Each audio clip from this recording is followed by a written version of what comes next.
Hi, this is Michael, and today I'm going to show you how to spin up a cluster using Cloud Dataproc, which will be used for demonstrating how to do distributed imaging processing. Alright, so let's get started. So I already have this console opened up, so I will show you. And this lab can be found on quicklabs.com.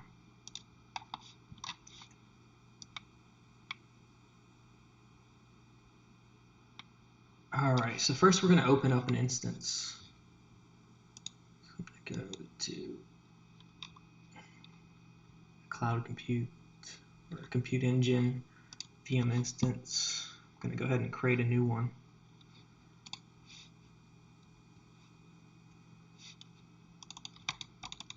I'm going to name this dev host.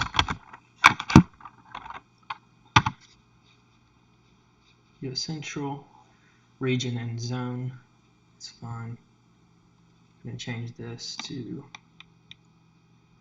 the N1 standard 2 that has two CPUs, virtual CPUs. I'm going to allow full access to all cloud APIs. Go ahead and create that.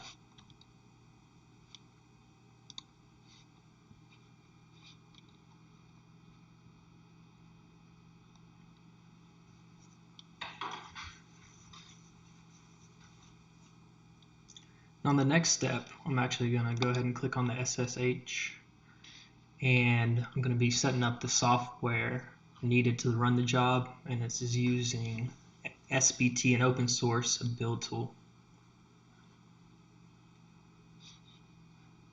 and also Scala.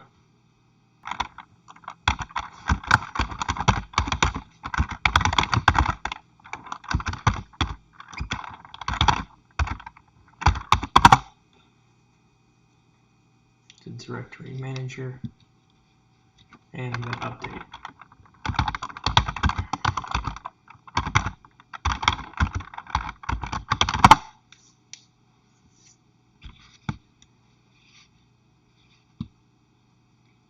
Alright, then I'm going to go ahead and install the HTTPS transport.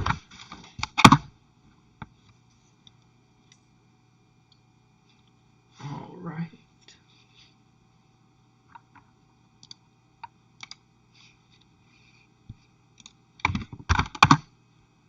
And also the Debian install. Alright. So I'm putting the key as well.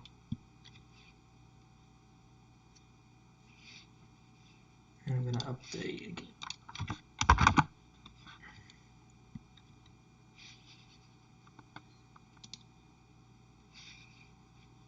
And finally install Scala SBT.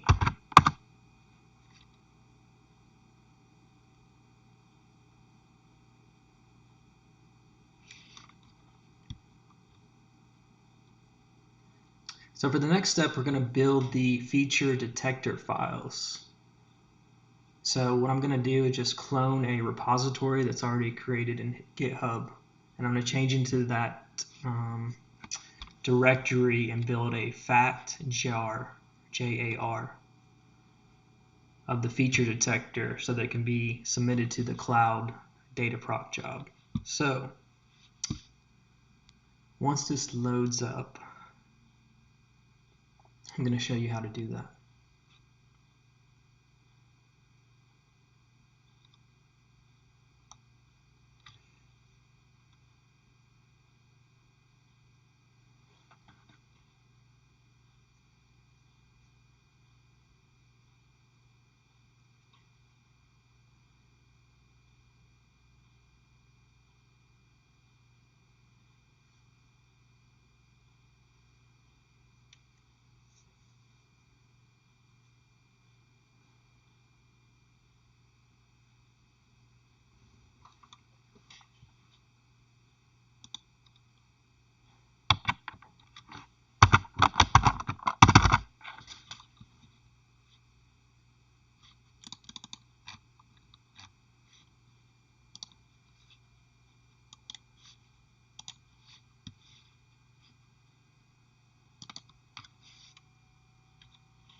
Alright, so once the Scala and SBT are installed, I'm going to go ahead and update it.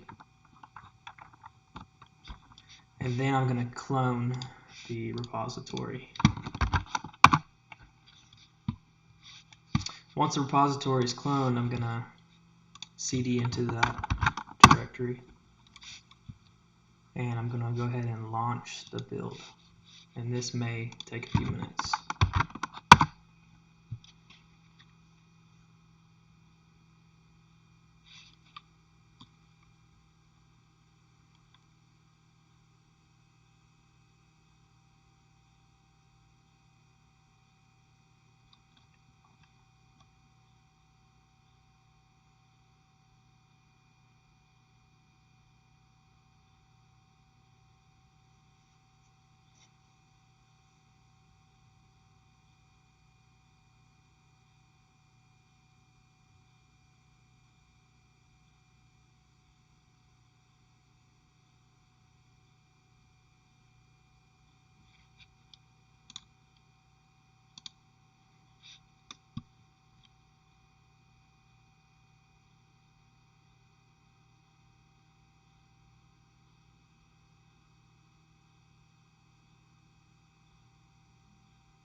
Alright, so once the build has been launched, I'm going to create a Google Cloud storage bucket and collect the images that were the sample images available. So this can be done by setting the GCP project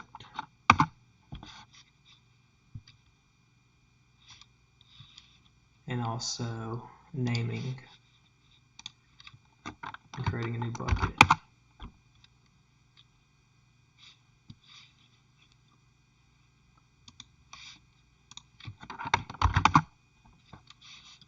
And this is what my bucket will be called.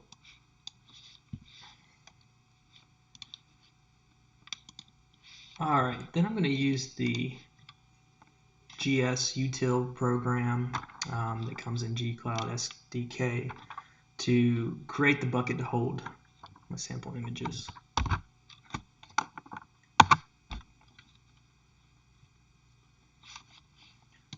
Alright, once that's created, I'm going to go ahead and download these images that are available. They already gave me the websites where they're located.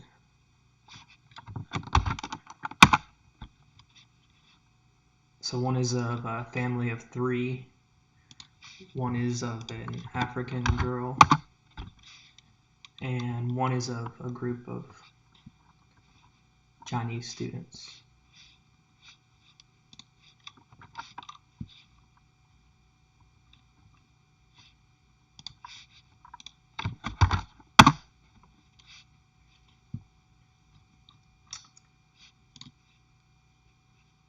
Alright, now I'm going to go ahead and just see the contents of my bucket. See the African woman in the classroom, the family of 3. And so now I'm going to show you how you can spin up a Cloud Dataproc cluster. So this is naming my cluster. I'm just going to use my current username for this lab, which you can see here.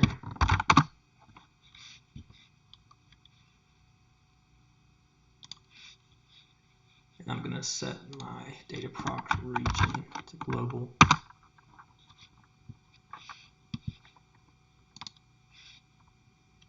And here, I'm going to be creating a new cluster.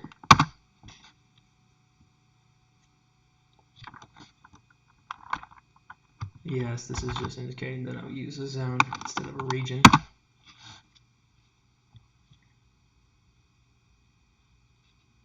And so this will take a few minutes to spin up this cluster. It includes 2 worker nodes.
Alright, so once the cluster has been spun up, I'm going to go ahead and submit my job to the cloud Dataproc.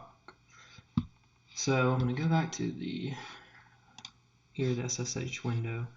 I'm going to load the face detection configuration file into my bucket using this. And then I'm going to use the set of images uploaded in my images directory in my bucket as an input to this face detector. So I'm changing that directory. And I'm going to submit my job.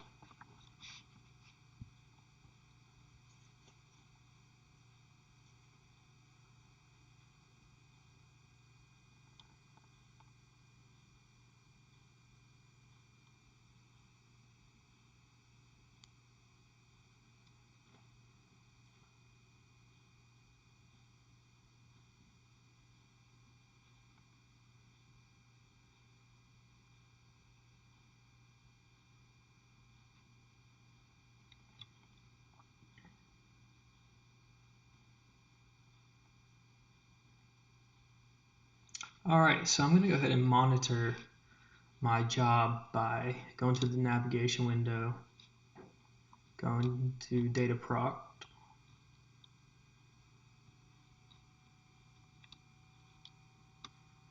and my current jobs.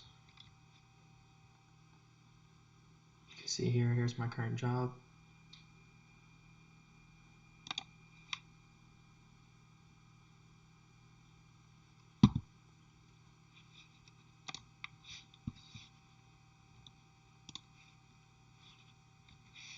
And then I'm going to go to my storage bucket. I'm going to click on the student image bucket that was created. I'm going to look in here into student images. I'm going to actually look in the out directory because this is what it spit out to me. So I can go ahead and actually download these files and see what it recognized. See, you can see here, face.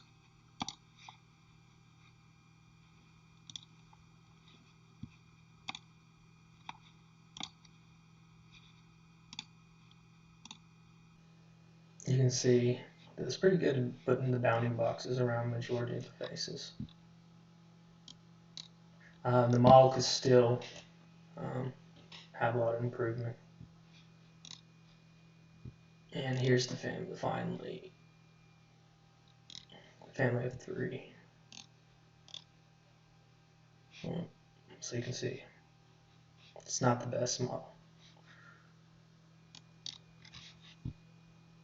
Alright, so we can actually as well we can look at Google's Vision API and actually I'm going to download these files and just show you something extra that you could do, which is pretty cool. So I'm going to go ahead and download these images that were first given to me.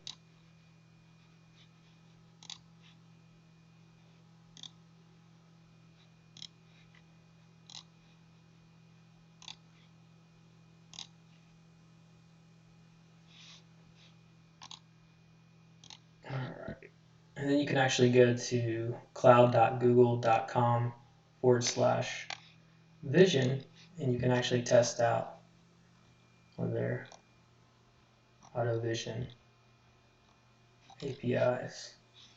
Let me see if I refresh this.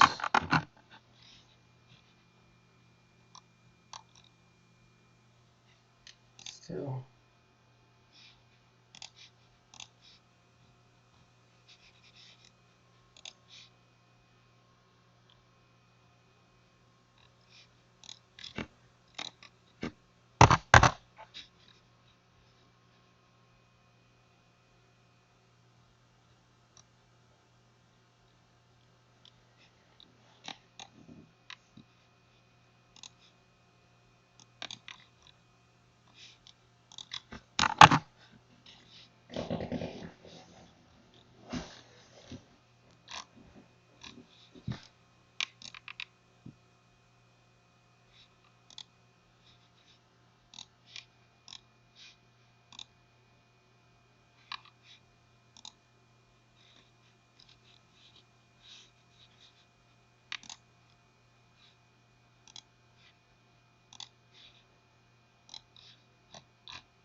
All right, so you can go to Google or cloud.google.com/vision and actually try out one of their vision API.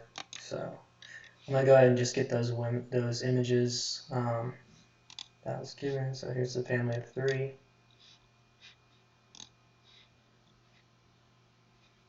For some reason it thinks I'm a robot.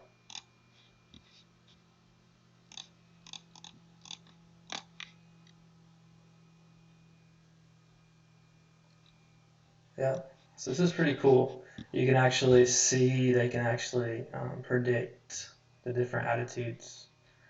You can see joy, very likely. The objects, different labels.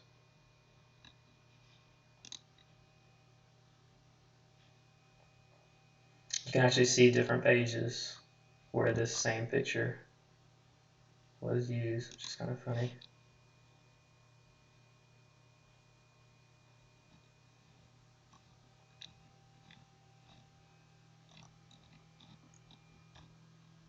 Yeah, there it is right there.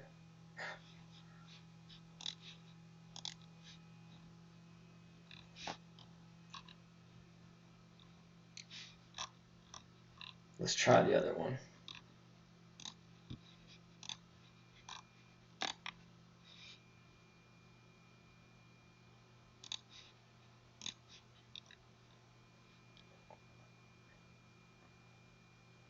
Wow. All right, you can see joy. It's 96% confidence. It's pretty good. It's the objects, labels. Wow, that's pretty cool. You can read that far. Wow.